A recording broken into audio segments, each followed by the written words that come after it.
एक वक्त की बात है, एक बार राजा कृष्णदेव राय के राज्य में दूसरे देशी राज से व्यापारी आता है। महाराज उस व्यापारी का स्वागत मेहमान की तरह शानदार तरीके से करते हैं। वे मेहमान के लिए तरह तरह के पकवान और स्वादिष्ट भोजन बनवाने का आदेश देते हैं। साथ ही कई अन्य सुविधाओं का आयोजन भी करते हैं। एक दिन महाराज के रसोइया ने शेख व्यापारी मेहमान के लिए रसगुल्ले बनाए। जब शेख व्यापारी ने रसगुल्ले खाए तो उसे बहुत ही स्वादिष्ट लगे। उसने महल में मौजूद लोगों से रसगुल्लों की जड़ के बारे में पूछा। यह सुनकर रसोइया समेत महल के कई लोग सोच में पड़ जाते हैं। शेख व्यापारी की मांग के बारे में महाराज को जानकारी दी जाती है। फिर महाराज बिना देर किए अपने सबसे चतुर मंत्री तेनालीराम को बुलाते हैं और सारी बात बताते हैं। महाराज की बात सुनकर तेनालीराम तुरंत रसगुल्ले की जड़ ढूंढने की चुनौती स्वीकार कर लेते हैं।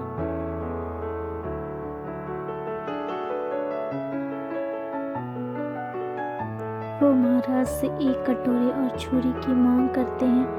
साथ ही एक दिन का समय भी मांगते हैं।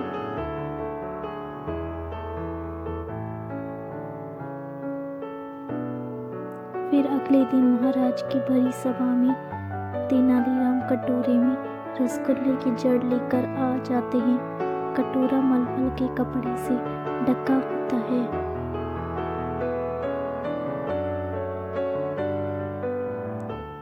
तेनालीराम उस कटोरे के साथ शेख व्यापारी के पास जाते हैं और उन्हें कपड़ा हटाने को कहते हैं।